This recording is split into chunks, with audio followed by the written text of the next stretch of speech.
সিলেট, রাজশাহী এবং চট্টগ্রামে road March এবং কয়েক জেলায় জনসভার কর্মসূচি ঘোষণা আসলো বিএনপির আজকের পল্টনের জনসভা থেকে।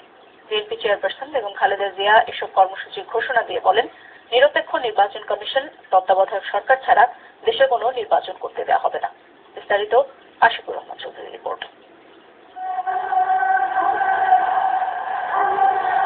বিএনপি চেয়ারপারসন বেগম খালেদা জিয়া পৌঁছানোর আগে লোকে লোকারণ্য হয়ে ওঠে গোটা পল্টন ও তার আশপাশের সকল এলাকা। বিকেল 4:45 সভাস্থলে এসে পৌঁছান বেগম জিয়া। আর 1 ঘন্টারও বেশি সময় রাখা বক্তব্যটি শুরু করেন বিকেল 5টায়, যেখানে শুরুতেই তিনি কথা বলেন দেশের বর্তমান গণতন্ত্র প্রসঙ্গে। দেশের গণতন্ত্র পুলিশের বুকের দিকে সৃষ্ট হয়ে আছে। এই বুকের দিক থেকে গণতন্ত্রকে মুক্ত করতে হবে। আর এই মুক্ত করতে পারে এই জনগণ। এই জনগণরা করতে পারে। কোন পরিস্থিতিতে আগামী নির্বাচনে বিএনপি অংশ নেবে তাও পরিষ্কার জানিয়ে দেন বেগম জিয়া। এখন আমরা সেই পরিস্থিতিতে আছি যে একসাথ নির্বাচন করবে, সেই নির্বাচন করতে দেওয়া হবে না, হবে না।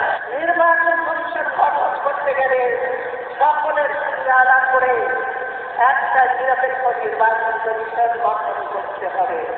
অন্যথায় কেয়ারটেকার এবং নিরপেক্ষ নির্বাচন কমিশন আগে এদেশে কোনো নির্বাচন হবে না। তার বেশ কিছু দাবির মধ্যে একটি দাবি ছিল যুদ্ধাপরাধের অভিযোগে আটক নেতাদের মুক্তি। সত্যিকারের যুদ্ধ অপরাধ যারা নিজের ঘরে নিজের দলের যে অপরাধী আছে তাদেরকে ঘরে সেটা বিচার করতে হবে।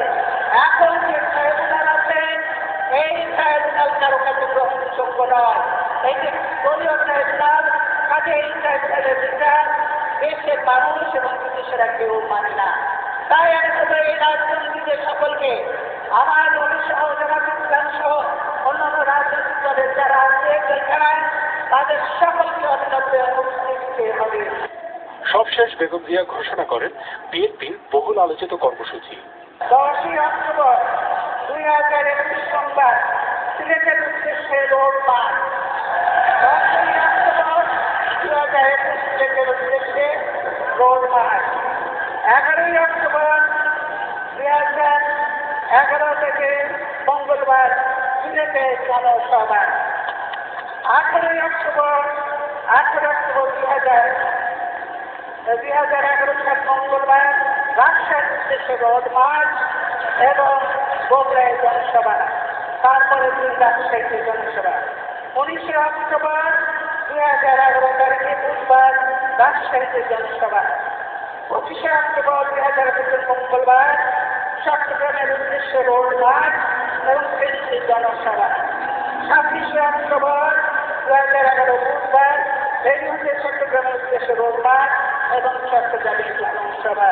জনগণকে ঐক্যবদ্ধ থেকে আন্দোলনে অংশ নেওয়ার আহ্বান জানান Begum Zia. Ashikur Rahman Chowdhury, MTV news, Dhaka. BNP ও সমমনা দলের জনসভাকে ঘিরে রাজধানীর নয়াপল্টন ছিল লোকের লোকারণ্য। বিভিন্ন অঞ্চল থেকে আসা দলের তৃণমূল নেতাকর্মীরা ছাড়াও জনসভায় ভিড় জমিয়েছে সাধারণ মানুষও। জনতার স্রোত গড়িয়েছে নয়াপল্টন ছাড়িয়ে কাকরাইল, বিজয়নগর, ফকিরাপুর পর্যন্ত। তবে এদিন দুপুরের পর থেকে যাত্রীবাহী গাড়ি কম থাকায় দুর্ভোগে পড়তে হয়েছে অনেককে। ইমরুল হাসানের রিপোর্ট। সকাল থেকে মানুষের মিছিল আসতে থাকে বিএনপির নয়াপল্টনের কেন্দ্রীয় কার্যালয়ে।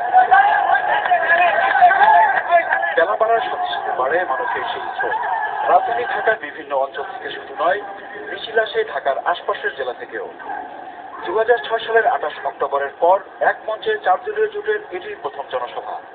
প্রায় 5 বছর পর বিএনপি জোটের এই জনসভাকে ঘিরে নয়াপল্টনে বিএনপির কেন্দ্রীয় কার্যালয় ও আশপাশের এলাকায় ছিল সাজ রব। জনতার মিছিল নয়াপল্টন এলাকা ছাড়িয়ে উপচে পড়ে বিজয়নগর এবং শান্তিনগর পর্যন্ত। বিকেল 4:45 সভাস্থলে পৌঁছান জোট নেত্রী বেগম খালেদা জিয়া। মুহুর্মুহু করতালি আর স্লোগানে তাকে স্বাগত জানায় উপস্থিত জনতা। জনসভায় শরিক দলের বাইরেও বক্তব্য রাখেন এলডিপি, বিকল্প ধারা সহ সমমনা দলগুলোর নেতৃবৃন্দ। বিএনপি চেয়ারপারসন সহ জোটের নেতাদের ভাষণ নির্বিঘ্নে দেখতে ও শুনতে বিভিন্ন পয়েন্টে ব্যবস্থা করা হয় বড় পর্দা। র্যাব পুলিশের সমন্বয়ে গড়ে হয় কঠোর নিরাপত্তা বলয়। এদিকে দুপুরের পর